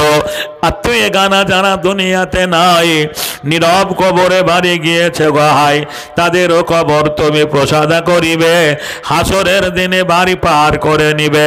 রব্বানা তাকাব্বাল মিন্না ইন্নাকা আনতাস সামিউল আলিম। আমিন সুম্মা আমিন। আপনাকে শোনাবো সেই ইতিহাসটা, আমি হিন্দুর ছেলে কেন মুসলমান হলাম। তবে আপনারা আমাকে সবাই চেনেন, জানেন। বাড়ি আমার শাহরাইল, পোস্ট অফিস ভোলা, থানা আমার সাগরদিঘি, মুর্শিদাবাদ জেলা। নামটি আগে মিলন ছিল, এখন হাবিবুল্লাহ। সকলকে জানিয়া গেলাম, দেখবে খোদা তাআলা, জাতি তেমন হিন্দু ছিলাম, এখন মুসলমান। নামাজ পড়ে রোজা রেখে এনেছি ঈমান। আমি বাপের একটাই ছেলে, বাবা মার স্নেহ ভালোবাসা সব কিছু পরিত্যাগ করে এসেছি। আপনাকে অত ত্যাগ করতে হবে না। বাপের মহব্বতে, যে বাপের জমিতে ভোট ভুট্টা লাগিয়েছেন, যে বাপের জমিতে গম লাগিয়েছেন, যে বাপের দেওয়ার জমি আপনি চাষ করছেন, আপনার বাপ কবরে শুয়ে আছে, পারবেন না বাপের নামে 10,000 করে টাকা দিতে। হাদিসে রয়েছে 10 জন সাহাবী বিনা হিসাবে জান্নাতে যাবে, এদেরকে আশারে মুবাশশিরা বলা হয়। এমন 10 জন সাহাবীর সঙ্গে আপনি জান্নাতে জায়গা পাবেন। নম্বর 1, প্রথম সারির একজন দাতা, হাত উঠিয়ে বলুন, মৌলানা আমি মা বাপের জন্য 10,000 টাকা দেব, মায়ের নামে 5,000, বাপের নামে 5,000, 10,000 টাকা দেব। খাস করে আমি সেই ভাইটার জন্য দোয়া করব। তামিজউদ্দিন স্ত্রী জি মতিহাজি পাড়া থেকে সোনার দুল দান করেছেন, মাশাআল্লাহ, আলহামদুলিল্লাহ। জি 7.5 আনা জি আপনার সোনার দুল দান করেছেন। নারায়ে তাকবীর। এখানে তামিজউদ্দিনের স্ত্রী যে আপনার মতি হাজিপাড়া থেকে সোনার দুল দান করেছেন, যে আপনার 7.5 আনা আপনার। সুবহানাল্লাহ। যারা সোনা কারবার করেন, সোনা কেনেন, জানেন, তারা জানেন 7.5 আনা বর্তমান আজকের বাজারে সোনার মূল্য কত। আমরা সেই মাটার জন্য একটু দোয়া করি। আল্লাহু আকবার, আলহামদুলিল্লাহ, ইয়া হাইয়ু ইয়া কারুম। সভা মাঝে খানেতে আড়ালে যে ছিল, এখানেও সেও দেখো দান পাঠাইল, 7.5 আনা দেখো সোনা করে গেল দান, সাদরে গ্রহণ করো তুমি রহমান, কাতরে তোমার দ্বারে বলি গো রব্বানা, জীবনের যত ভুল করে দিবে ক্ষমা, আত্মীয় গানা যারা দুনিয়াতে নাই, নীরব কবরে বাড়ি গিয়েছে গহায়, তাদেরও কবর তুমি প্রসাদা করিবে, হাসরের দিনে বাড়ি পার করে নিবে। রব্বানা তাকাব্বাল মিন্না ইন্নাকা আনতাস সামিউল আলিম। আমিন সুম্মা আমিন। মাশাআল্লাহ, মাশাআল্লাহ, জাযাকাল্লাহ। বন্ধুরে আমার, ভাইয়ের আমার, আপনার আসন আর দানগুলো চটচট করে দিয়ে যান। কি নাম ভাই আপনার? সভা মাঝে খানেতে সেলিম নামেতে দান দিয়ে গেল বাড়ি তোমার ওরা হেতে। তাহলে 5,000 টাকা আমার ভাই দিয়েছেন। মনে হয় 5-10,000 টাকা দেওয়ার মতো একজন লোক নেই, তবে আশা করি একজন ভাই যদি মা বাপের জন্য 10,000 টাকা দান করতেন, আমি খাস করে তার জন্য দোয়া করতাম। জি কে, কি নাম? আমার নাম আব্দুল আজিজ শেখ। তার আম্মা যে একটা নাখের পাঠিয়েছেন, জোরে বলুন মারহাবা। জি আলহামদুলিল্লাহ। যে আব্দুল আজিজ, দেখো পুরোটাই শোনান আপনার। এই আব্দুল আজিজ দেখো এখানে যে ছিল, সেও মায়ের একটা নাকের দান পাঠাইল, তার আম্মা তরি রাহে করে গেল দান, কবুল করিয়া নেবে তুমি রহমান। মানুষের প্রথম বাড়ি মাতৃগর্ভ, দ্বিতীয় বাড়িটা হচ্ছে কবর। কবর, এই কবর জায়গাটা এমন একটা জায়গা, দুনিয়াতে ইলেকট্রিক চলে গেলে এখনই হই হাল্লা শুরু হয়ে যাবে, লাইট বন্ধ হয়ে গেলে আমরা অন্ধকারে কেউ থাকতে পারবো না। কিন্তু কবর দুনিয়াটা, কবর জগৎটাই এমন জগৎ, শুধু অন্ধকার আর অন্ধকার। নীরব কবরে থাকতে হবে। বেনামিতে, মাশাআল্লাহ, আলহামদুলিল্লাহ। জি বেনামিতে অঙ্কটাতে এখানে যে ছিল 1,000, সেও দেখো দান পাঠাইল, বেনামিতে তরি রাহে করে গেল দান, সাদরে গ্রহণ করো তুমি রহমান। গত পরশুদিন আমার জলসা ছিল, বৃহস্পতিবারের দিন, যে উত্তরবঙ্গে ঈদের নামাজের পরে পরে গেছিলাম আটিয়া বলে একটা গ্রামে। যে ওই দুর্গাপুরে নেমে ইটাহার থেকে নেমে ভেতরে আপনার আটিয়া বলে একটা গ্রামে। তো আমি বললাম যে ওটা ঈদগাহার জালসা ছিল। ঈদগাহার জালসা, এই যে সরকারে আমরা বাস করছি, এই সরকার মেয়েদেরকে এমন সুবহানাল্লাহ ফেসিলিটি দিয়েছে, না অফিসে যেতে হবে, না কাগজ কলম লাগবে, না কি বলছেন পড়াতে হবে, না রান্না করতে হবে, শুধু মাস গেলেই 1,000 টাকা ঢুকবে, মাস গেলেই 1,000 টাকা ঢুকবে। তা আমি বলেছিলাম 30 দিনে, রমজান মাস 30টায় বছর পুজেছে, যে 29টা দিনে হয়, 30 দিনও হয়। এবছর চাঁদ ঠিকঠাক ছিল বলে 30টা রোজা আমরা করতে পেরেছি। তা আজকে 30টা মাকে নেব, যারা 1000 করে টাকা, যেহেতু এই মাসের টাকা খরচ হয়ে গেছে, সামনের মাসের টাকা আপনার 1000 করে টাকা যে একটু ঈদগাহ পারপাসে দেবেন। তো গোল্লাহে জি 62টা মেয়ের নাম পেয়েছি, লিস্ট করে আমার কাছে পাঠানো হয়েছে। এখানে 62টার মেয়ে বেশি আছে আমার মা খালারা। জি কমিটি ভাইদের বলবো আপনারা মা বোনদের কাছে যান, জি 1000 করে টাকা একটু আবদার করুন, বিনা পরিশ্রমে বিনা মেহনতে 1000 টাকা কি বলছেন ঢুকতেই থাকবে। শুধু মাস গেলেই মায়েরা অনলাইনের দোকানে গিয়ে বলে ভাই একটু চেক করে দেখো আমার টাকাটা ঢুকেছে কিনা, আর যদি না ঢুকে নাকি বলছেন একটু ইদিক ইদিক হয়ে যায় তো আর ঘুম হারাম হয়ে যাবে। সুবহানাল্লাহ, তোমার ঢুকেছে বাবু, আমার ঢুকলো না কেন? কত রকমের জি মেম্বারের বাড়ি, প্রধানের বাড়ি, অমুকের বাড়ি, তমুকের বাড়ি, সুবহানাল্লাহ, খালি যেতেই থাকবে যেতেই থাকবে। তো বলতে যাচ্ছিলাম মা খালার আমার, আল্লাহ আপনাদের ভালো করবে। আচ্ছা কবরে যাবেন না, এই কবরস্থানে যাবেন না এরকম একটা লোক আছে না? হাত টান তো দেখি। কবরস্থানে যাবেন না এরকম একটা লোক আছে? এরকম একটা লোক আছে? তাহলে সবাই আমাদেরকে ওখানে যেতে হবে। আজকে এটা কবরস্থানের জালসা, সেই দিকে লক্ষ্য রেখে আপামর জনসাধারণের কাছে আমার আকুল ফরিয়াদ, কেউ যেন দান থেকে বঞ্চিত না হয়। সবাই যেন আমরা স্বতঃস্ফূর্তভাবে দোয়াত ভরে বন্ধুরে আমার পরকালকে লক্ষ্য রেখে আমরা একটু দানগুলো দিয়ে যাই। মাশাআল্লাহ, আলহামদুলিল্লাহ। এখানে বেনামিতে 500 টাকা, আর একজন 600 টাকা, নিজামুদ্দিন 1000। মাশাআল্লাহ, সবার মাঝে খানেতে বেনামিতে ছিল, সেও বাণী তনি রাহে দান পাঠাইল। আরে দেখো পরিমাণে 600 টাকা করে গেল দান, ভাই 1000 টাকা হইল প্রমাণ, পরিমাণে 1000 দান দিয়ে গেল। এ দান তাদের তুমি করিও কবুল, যে উদ্দেশ্যে জানিওতে করে গেল দান, কবুল করিয়া নিবে তুমি রহমান। বাপ আমার কাগজ আর কলম নিয়ে গিয়ে আমার মা বোনদের কাছে লিখলে ভালো হতো। ওরে আমার খালারা, বোনেরা, মায়েরা, আপনারা আসুন আর দানগুলো এই দেখেন। মাশাআল্লাহ, জি খোহারওয়ালা জন্তু 500 আর দোয়ানা খোহারওয়ালা জন্তু আপনার 500, আর ওনার বড় ও দুটো স্ত্রী। আচ্ছা বড় স্ত্রী আপনার, হ্যাঁ। তো ও দুয়া কি বলছেন, আমার একটা নাকের পাঠিয়েছেন। জোরে বলুন আলহামদুলিল্লাহ, মাশাআল্লাহ, আলহামদুলিল্লাহ, জাযাকাল্লাহ। যে একটু আমরা দোয়া করি, আল্লাহ হাবিবুল আলামিন আকাবাতুল মুত্তাকিন, ইয়া হাইয়ু ইয়া কাইয়ুম তাকিন, ইয়া আল্লাহ রব্বুল আলামিন মাওলাই পারিম, আমার ভাইজান মাওলা গো, প্রথম দ্বিতীয় স্ত্রী মারা গেছে, এরা বড় স্ত্রী মাওলা গো একটা নাকের দান করেছে। আল্লাহ তার দান সাদরে কবুল করে নাও, ইমানের সহিত দুনিয়ার বুকে রাখো, হায়াত দারাজ করো, বালা মুসিবত থেকে বাঁচিন, আল্লাহুম্মা আমিন। জি সুবহানাল্লাহ।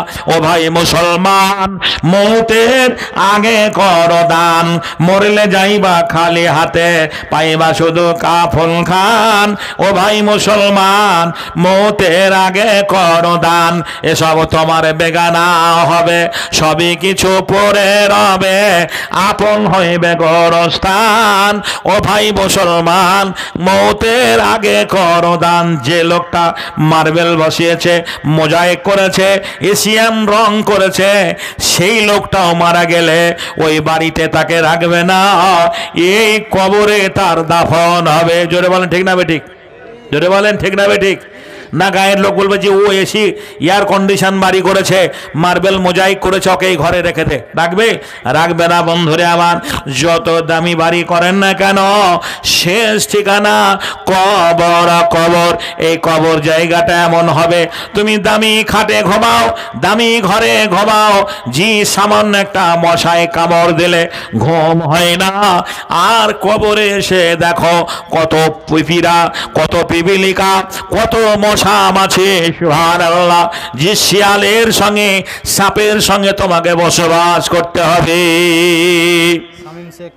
সবার মাঝে এখানেতে যত নাম আছে, সব নাম তোরই রাহে ঘোষণা হইবে।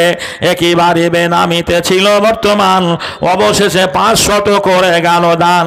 শামীম নামেতে দেখো এখানে আসিয়া 200 টাকা দেখো দিল দান দিয়া।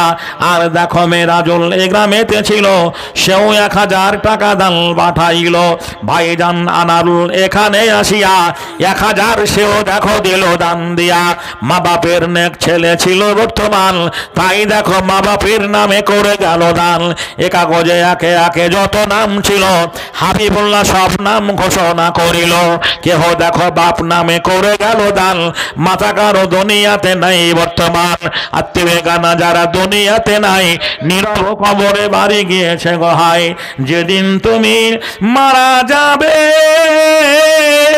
সবই হবে পর, জমি জায়গা বাড়ি গাড়ি সবই রইবে পরে, তোমার কবর হবে ঘর।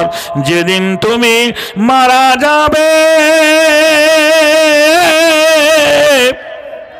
সবই হবে পর, জমি জায়গা বাড়ি গাড়ি সবই রইবে পরে, তোমার কবর হবে ঘর। স্ত্রী পুত্র কাঁদবে বসে, কাঁদবে আপনজন, তুমি সেদিন নীরব রবে, কেউ রাখিবে না রে বন্ধু, কেউ রাখিবে না। ভাইরা আমার 5000 টাকা আমার দাতা ভাই দিয়েছেন। ওই 5000 টাকা দেওয়ার মতো আর 5 জন যদি থাকতেন সব চাইতে ভালো হতো। তবে 10,000 চেয়েছিলাম, মনে হয় দিতে পারবেন না। 5,000 করে সুবহানাল্লাহ। আমার ওই ভাইটার মতো যদি আর 5 জন এসে দান করতেন সব চাইতে ভালো হতো। আও ভাইরা আমার, বন্ধুরে আমার, আসি আমরা দানগুলো চট করে দিয়ে যাই। এটা মাদ্রাসার দান নয়, এটা মসজিদের দান নয়, এটা আপনার জায়গা কবর। আপনার জায়গা আপনাকে আপনার জায়গা আপনাকে কিনতে হবে। 5,000 টাকা দিয়ে আপনার যে কবরের জায়গা কেনা হবে না, আপনার জায়গা আপনার বন্ধুরে আমার কিনতে হবে। সেটা মাথায় রেখে এটা কবরবাসীর জন্য, কবরের জায়গা কেনার জন্য, সুবহানাল্লাহ, কবরটাকে হেফাজত করার জন্য আজকের মাওতি জলসা সেই দিকে লক্ষ্য রেখে আমরা আসি আর চট করে দানগুলো দিয়ে যায়।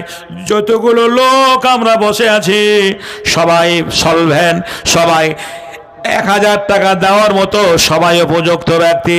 বেশি নয়, যদি 1000 করে টাকা আপনারা দেন তাহলে যত লোক বসে আছে সুবহানাল্লাহ অনেক টাকা হয়ে যাবে। সেন্টু ভাই আমার 1000 টাকা, মাশাআল্লাহ, আলহামদুলিল্লাহ, জাযাকাল্লাহ। জি 500 টাকা 5000 টাকা লিখেন তো ভাই। জি বাবা মা রে করেন আপনি, আপনার নামে হোক 10,000 টাকা। জি জি হ্যাঁ জি জি 10,000, আলহামদুলিল্লাহ, জাযাকাল্লাহ। নারায়ে তাকবীর, আরো জোরে বলেন নারায়ে তাকবীর। হাজী আব্দুল ওদুদ, জি আব্দুল লতিফ, হাজী আব্দুল লতিফ সাহেব বাবজান আমার, সুবহানাল্লাহ, শেষ বয়সে গ্রামের মানুষ যুবকেরা দেখো শেষ বয়সে সুবহানাল্লাহ উনি 10,000 টাকা দিয়েছেন। বল মারহাবা, জোরে বল মারহাবা, নারায়ে তাকবীর। একটু খাস করে আমার বাপসির জন্য দোয়া করে আল্লাহ আমিন, আলহামদুলিল্লাহ আমিন। ও আকিবাতুল মুত্তাকিন। আল্লাহ চেয়েছিলাম 10,000 টাকা, পেয়ে গেছে রব্বুল আলামিন। আয় আল্লাহ, কবরস্থানের যে সেক্রেটারি মাওলা এ রব্বুল আলামিন আব্দুল লতিফ সাহেব 10,000 টাকার দাতা, আয় আল্লাহ তার দান সাদরে কবুল করে নিও। তার বাপের কোলের, মায়ের কোলের যারাই মারা গেছে, যারা দুনিয়াতে নেই, তাদের জন্য দোয়া করি এ দানের অশিলায় কবরকে প্রশস্ত করে দিয়ে তোমার জান্নাতে জায়গা করে দাও। আয় আল্লাহ, আমার বাপজানে হায়াত দারাজ করো, ইমানের সহিত দুনিয়ার বুকে রাখো, দুনিয়াবি মালা মুসিবত থেকে বাঁচিয়ে নাও। রব্বানা তাকাব্বাল মিন্না ইন্নাকা আনতাস সামিউল আলিম। আমিন সুম্মা আমিন। একটা ছোট্ট বাচ্চা ছেলে 100 টাকা দান করেছে, আল্লাহ তার দান সাদরে তুমি কবুল করে নাও। সবার মাঝে এখানেতে মারিয়াম নামে দান দিয়ে গেল বাড়ি, শুনিলাম কানে, সেও দেখো 500 টাকা করে গেল দান, কবুল করিয়া নেবে তুমি রহমান। হাজি সাহেব যেমনি 10,000 টাকা দিয়েছেন, এই হাজি সাহেবের বন্ধুরা আমার মতোই আর একটা লোক যদি 10,000 টাকা দিতেন তাহলে ভোগটা ভরে যেত। কেননা আল্লাহ রসুল বলেছেন আল্লাহ বিজোড় হলেও জোড়া জিনিসকে আল্লাহ পছন্দ করেন। দুনিয়াতে আল্লাহ সব কিছু জোড়া জোড়া সৃষ্টি করেছেন। বন্ধুরা আমার, মা খালার আমার, আপনাদের দানের পরিমাণ দেখছি খুবই কম আপনার, সুবহানাল্লাহ। জি আপনার মা খালাদের বলি, জি হাজি আব্দুল বাসির সাহেব, জি জি বাবা আমার একটু আসেন বাবা আমার, জি 10,000 টাকা আপনি একটু দেন বাবা আমার। জি না আমি ওনাকে বলেছি, আমার অভিযোগটা ওরা রেখেছে আর কি, তো একটু খবর, জি একটু আসেন বা একটু ওখান থেকেই সারা করলে হবে, যে আসতে হবে না এখানে। জি আর মুসাফা করবো না, উনি হাসছেন মানে রাজি হয়ে গেছে। জি আলহামদুলিল্লাহ, জাযাকাল্লাহ। জোরে বলেন নারায়ে তাকবীর, নারায়ে তাকবীর। হাজি আব্দুল বাসির সাহেব উনি 10,000 টাকা, বলুন আলহামদুলিল্লাহ, জোরে বলুন আলহামদুলিল্লাহ। জি মাশাআল্লাহ, আলহামদুলিল্লাহ। কাছে এলে হয়তো আরও বেশি নিতাম, কিন্তু ওখান থেকে মাশাআল্লাহ 10,000 হয়ে গেছে। তাহলে দুজন 10,000 10,000 করে দুজন হলো 5,000 টাকা। আমার ভাই একজন, ওনার আব্বা হাজি সাহেব মানুষ দুনিয়াতে থেকে চলে গেছেন, উনি দিয়েছেন বন্ধুরা আমার 5,000 টাকা, দুজন দিয়েছেন 10,000 টাকা। তাহলে আরও 10,000 10,000 করে দেওয়ার মতো আরো তাবর তাবর লোক বসে আছে ইনশাআল্লাহ। তারা খালি চাইছে যে কে কত দিচ্ছে দেখি, তারপরে দেব। মা খালার আমার, আপনাদের দেওয়া দানের জ্বর এসেছে। আমি সেই হতভাগা হাবিবুল্লাহ যে আপনাদের কাছে যে একটু আলোচনা করব, আমি সেই কিভাবে মুসলমান হলাম। তবে উদ্দেশ্য হচ্ছে আজকের যে কবরস্থানের জন্য আজকের জালসা, আপনারা আসুন আর চটচট করে যে যা পারবেন দানগুলো দিয়ে যান। এত আপনাদের এলাকায় জি মাঠ ভালো, এত মাঠ ভালো, আমার এমন মাঠ কোনো মাঠ বলছেন পশ্চিমবাংলায় এমন মাঠ আমার চোখে পড়েনি। এত উর্বর আপনাদের মাঠ, সুবহানাল্লাহ। এত মাঠ ভরা ফসল, সুবহানাল্লাহ। আজকে 2200-2300 টাকা কুইন্টাল ভুট্টা মাখায় নাকি বলছেন, আর গোটা মাঠ খালি ভুট্টা ভুট্টা ভুট্টা ভুট্টা মাখায় বলেন, ভুট্টা বলেন। এতে উন্নত মানের খাবার, যে ফুড খাবার তৈরি হচ্ছে, বিদেশে চলে যাচ্ছে ভাইরা আমার, বন্ধুরা আমার। আর ভুট্টার ওজন মানে পাথরের সমান, নাকি বলছে না, গিট্টি পাথরের মতো ওজন আপনার। তো এইভাবে আপনারা মাকায় চাষ করছেন, সেই থেকে আপনারা আসুন আর দানগুলো চটচট করে দিয়ে যান। মানুষের কাছে ঈদ গেল, ঈদে একটা মোটা অঙ্কের খরচ ছিল, ঈদ গেল, ঈদ একটা খরচ ছিল, সেই খরচের জন্য হয়তো টাকা অনেকের কাছে নাও থাকতে পারে। তো চাষি এলাকা, ডাক্তার নওশাদ কল্লাটলা 5,000 টাকা। জি ডাক্তার নওশাদ কল্লাটলা থেকে, তো উনি যদি ডাক্তার মানুষ 10,000 টাকা দিতে পারবে না? ফোনে বলেছে। জি ভাই একটু দেন আপনারা। জি মাশাআল্লাহ, এটা কবরস্থানে জালসা, আমি আপনার কাছ থেকে রিকোয়েস্ট করছি, আপনি ডাক্তার মানুষ 10,000 টাকা দেন বাবা আমার। ও রিং হচ্ছে জি, হ্যাঁ বলেন। জি বলছি 10,000 টাকা চাইছে, সবাই আবদার করছে আপনার কাছে। আচ্ছা যা আলহামদুলিল্লাহ, জাযাকাল্লাহ, নারায়ে তাকবীর। বলছি লেট হবে তো লেট হোক আপনার, নাকি বলছেন 10,000 টাকা? কি নাম বলেন না? ডাক্তার নওশাদ সাহেব 10,000 টাকা। তাহলে 3 জন হলো 10,000 10,000 করে। আচ্ছা ভাই 4 জনে কে আসবে? যে 4 জনে কে আসবেন? 4 নম্বরে সুবহানাল্লাহ, আল্লাহর নবী চলে যাওয়ার পরে 4টা খলিফা ছিলেন, নাকি বলছেন? 4টা খলিফা ছিলেন, হযরত আবু বকর, হযরত ওসমান। বন্ধুরে আমার, ভাইয়ের আমার, এই 4 জন খলিফা 3 জন হয়েছে 10,000 করে টাকা, আর একজন, জি সুবহানাল্লাহ, 4 নম্বরে কে হবে? 10,000 টাকার দাতা। আমার ডাক্তার ভাই কোথায়? উনি ব্যস্ততার মধ্যে আছেন, সেখান থেকে ফোনে, জি আমার নাম্বার হয়তো আপনারা জানেন না, কিন্তু আপনাদের এলাকায় ঝাড়খণ্ড বাড়ি হলো এই এলাকায় 25 বছর ধরে উনি 25-26 বছর ধরে আছেন। আমার শুদ্ধ বড় ভাইজান নুরুদ্দিন সাহেব, এই নুরুদ্দিন সাহেবের নাম্বার অনেকেই জানেন, নাকি বলছেন? এমন একটা লোক এই জোনপুর এলাকার লোক নেই যে নুরুদ্দিন মৌলানার নাম্বার জানেন না। আমার নাম্বার হয়তো জানেন না, তো নুরুদ্দিন মৌলানার নাম্বারে ফোন ফোন করলে হবে, আপনাকে আসতে হবে না।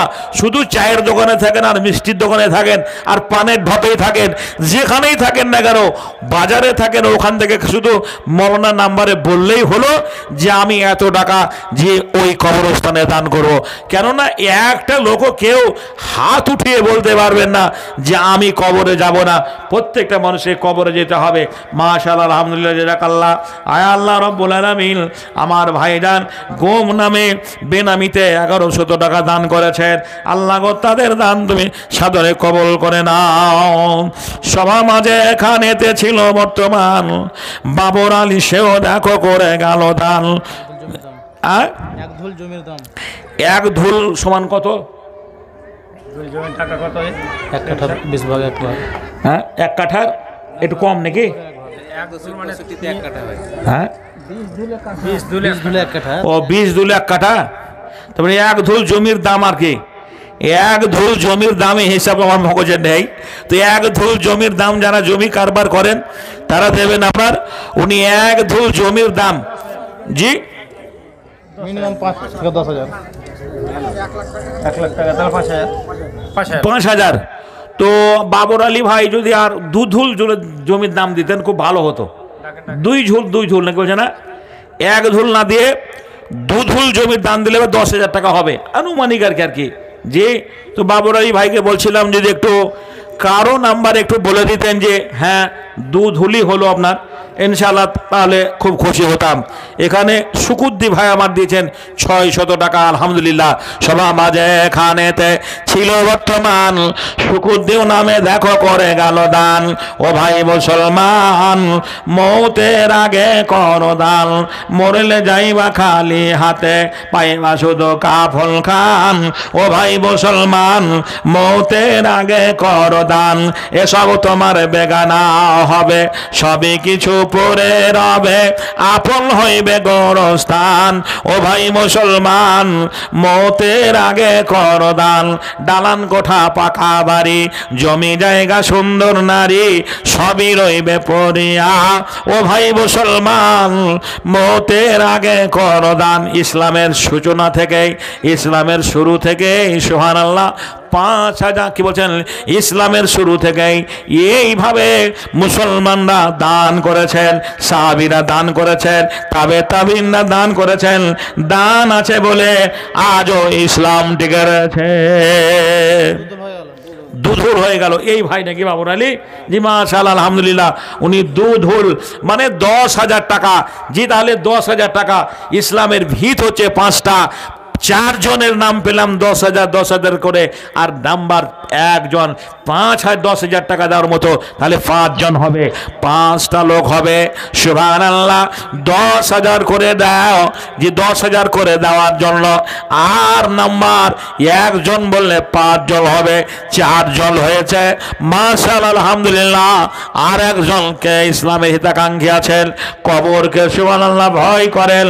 আল্লাহ নবীর যুগে সাহাবীরা এত কবরকে ভয় করতেন, কবরের পাশ দিয়ে গেলে তাদের কেঁদে কেঁদে দাড়ি ভিজে যেত। সুবহানাল্লাহ, এত কবরকে ভয় করতেন। আর আমরা এখন কবরের উপর দিয়ে গান বাজাতে বাজাতে চলে যাই, গান বাজাতে বাজাতে চলে যাই। সুবহানাল্লাহ, কবরকে ভয় করি না। জানি না এটা কোন থানা, তবে এটা মালদা জেলা, যত সম্ভব বৈষ্ণবনগর থানা নাকি বলছেন। ওই গ্রামের যদি একটা ছেলে কোনো অঘটন ঘটায়, তার নামে যদি থানায় ডায়েরি করা হয়, রাত 12টার সময় তাকে পুলিশ উঠিয়ে নিয়ে যাবে। সকালবেলায় জানাজানি হয়ে যাবে, অমুক টোলা থেকে অমুকের বেটাকে পুলিশে ধরে নিয়ে গেছে। তার আত্মীয় স্বজনরা যাবে থানায়। জি, যদি না ছাড়াই তাহলে জি আপনার মেম্বার প্রধানকে বলবে, প্রধান আজকে ইলেকশনের সময়, ভোট আসছে কাছে, মনে করছে এদের বংশ বড়। জি, যদি একবার থানায় ফোন করে দেয় যে এটা আমাদের স্যার, আমাদের ছেলে, একে ছেড়ে দিন। জি, ছেলেটা নির্দোষ, আর বাধ্য বন্ধুরে আমার ছেড়ে দিতে। আমি যেটা আপনাকে বোঝানোর জন্য বলছিলাম, এই গ্রামের একটা ছেলেকে যদি ধরে নিয়ে যায়, জি কেউ জি থানায় ফোন করলে ছেলেটাকে ছেড়ে দেবে, জামিন হয়ে যাবে, চালান হবে না। কিন্তু মালিকুল মউত যদি আছে, মালিকুল মউত যদি আছে, সারা মেম্বার প্রধানদের কথা, গোটা রাজ্যের মুখ্যমন্ত্রীরা, গোটা পৃথিবীর প্রেসিডেন্ট প্রধানমন্ত্রীরা এলেও মালিকুল মউতকে বললে কেউ কারো কথা শোনা হবে না। জোরে বলেন, জি শোনা হবে না, ধরে নিয়ে চলে যাবে। আমার ভাই মাশাআল্লাহ আলহামদুলিল্লাহ, আয় আল্লাহ 700 টাকা দান করলো, রব্বুল আলামিন তার দান সাদরে কবুল করে নাও। আয় আল্লাহ রব্বুল আলামিন, এখানে আমার ভাই মাওলা গো রব্বুল আলামিন জি 1150 টাকা দান করেছে। আর আমার ভাইটা বলছেন মৌলানা কবরস্থার জন্য আমার মায়ের কানের, সুবহানাল্লাহ, সব চাইতে এটা মা মারা গেছে নাকি? হ্যাঁ, মা মারা গেছে। আয় আল্লাহ মায়ের সোনার মাওলা গো, এই দেখেন সোনার, সুবহানাল্লাহ, মা মারা গেছে, দুটো সোনার একটা নাকের। ভাইটার নাম ফজলুর রহমান ভাই আমার। মা মারা গেছে, মায়ের কানের ছিল, সোনার ছিল, নাকের ছিল, বাপের জি ও বাপের নাম রব্বুল আলামিন দান দিয়ে গেছে। আল্লাহ গো তার দান সাদরে তুমি কবুল করে নাও। তোমার নাম? আমার নাম জাসেদ শেখ।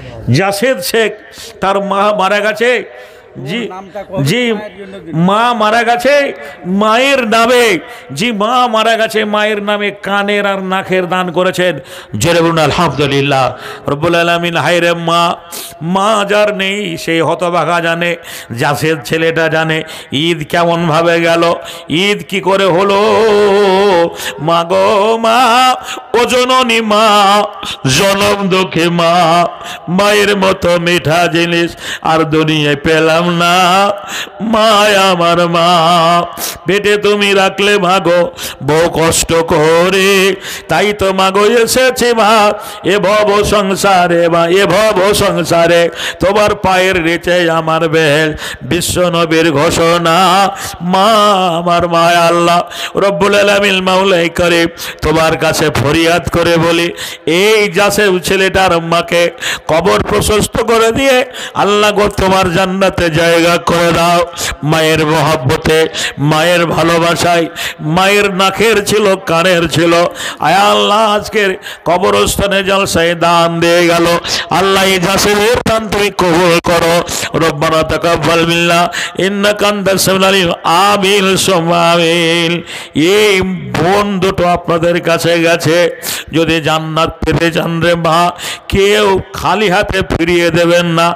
যার কাছে যা আছে, যদি টাকা না আছে, স্বামী দুবারি মারে তাও ভালো, কানের কানবালাটা খুলে দেবেন।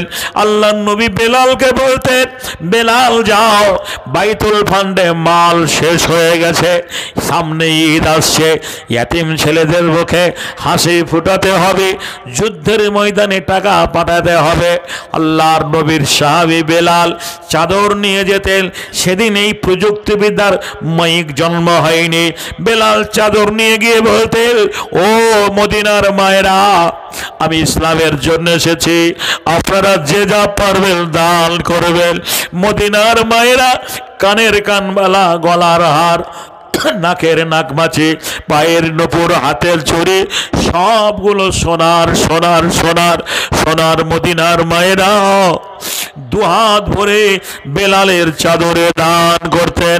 চাদর ভর্তি মাল আল্লাহ নবীর কাছে মসজিদ নববীতে জমা করা হতো, সেইগুলো বিক্রি করে ইসলামের বিভিন্ন খাতে খরচ হয়েছে। আব্দুল শরীফ ভাই আমার সভা মাঝে এখানেতে ছিল বর্তমান।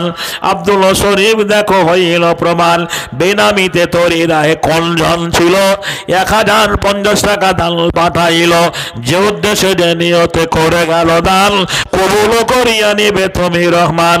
শফিক নামেতে দেখো এখানে আসিয়া, সেও 1000 টাকা দিল দান দিয়া, পরিমাণে 1000 করে গেল দান, কবুল করিয়া নিবে তুমি রহমান, ওরে টাকা, টাকায় আমার মানুষ চেনাইছে, জি ওরে টাকা, টাকায় আমার মানুষ চেনাইছে।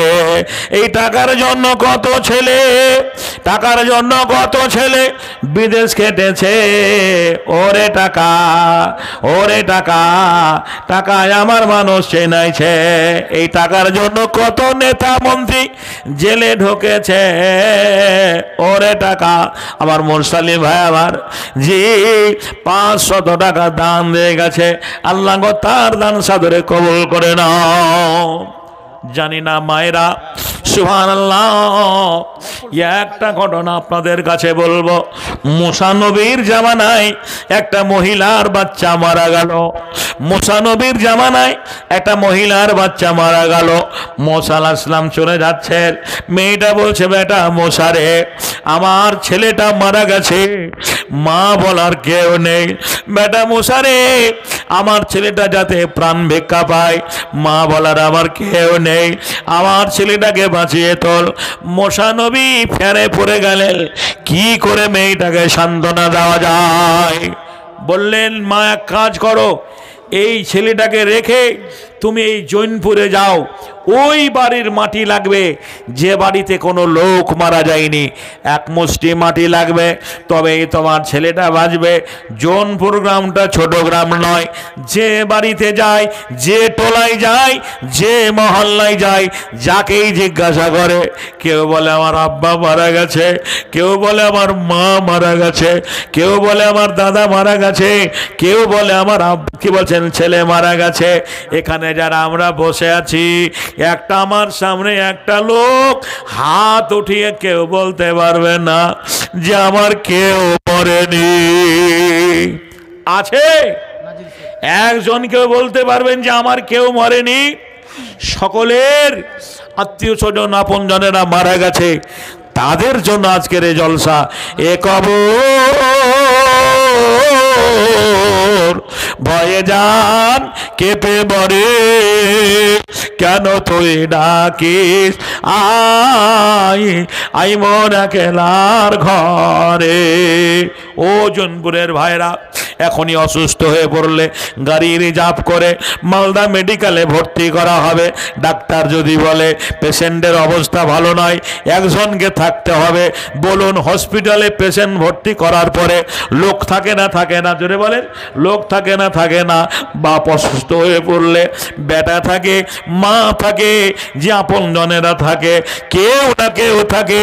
ওরে জৌনপুরবাসী ভাইরা, হসপিটালে কেউ থাকবে, কেউ থাকবে, কিন্তু কবর কবর, এই কবরে চলে যাওয়ার সময়, কবর দাফন হয়ে গেলে যাদেরকে আপনি আপনজন ভাবছেন, একটা লোক একটা রাতের জন্য কেউ থাকবে না।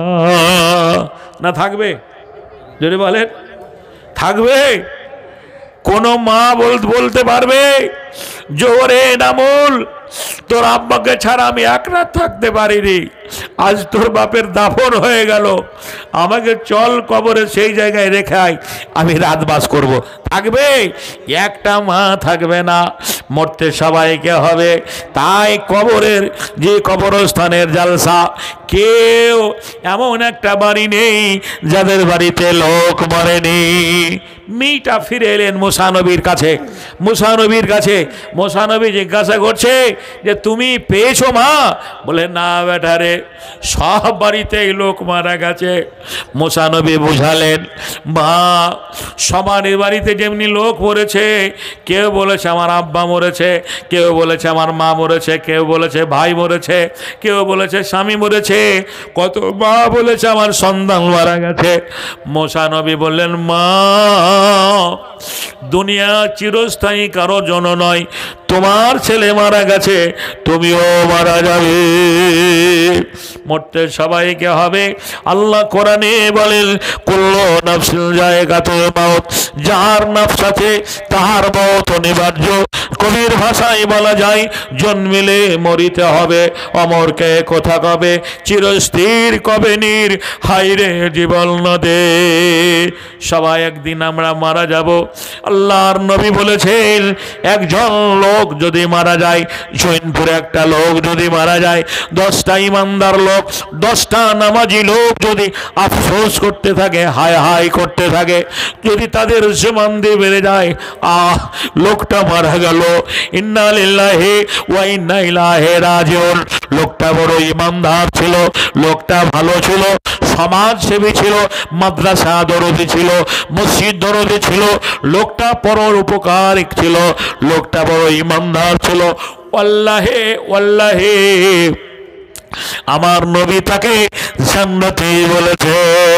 তাহলে ব্যবহারিক জীবনে আপনাকে ভালো হতে হবে, ব্যবহারিক জীবনে আপনাকে ভালো হতে হবে।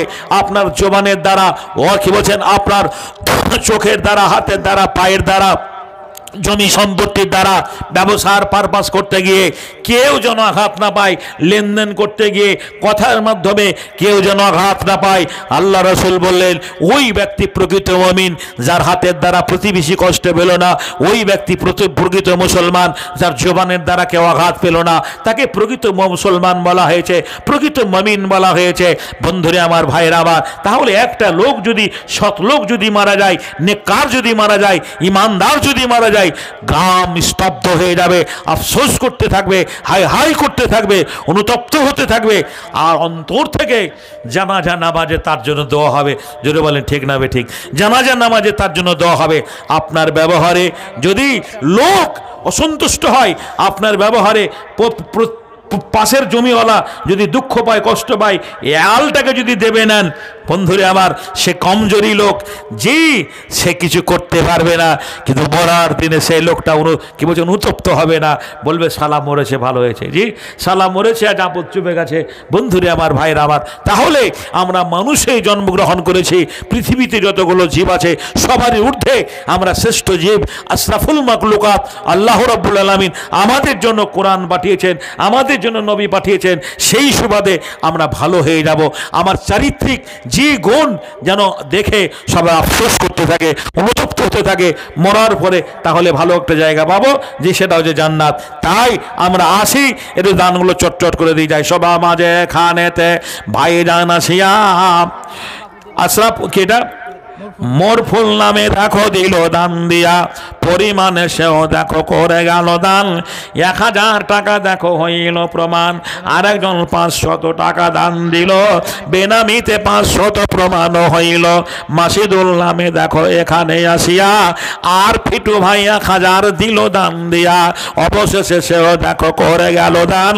কবুল করিয়া নিবে তুমি রহমান, দানীদের দান তুমি গ্রহণিয়া নিবে, ইমান হয়ে কিনে বাড়ি দুনিয়ায় রাখিবে, বিপদের কালে তুমি ফেলিবে না তারে, হায়াত দারাজ করো দুনিয়া ভিতরে। ও ভাই মুসলমান, মৌতে আগে করো দান।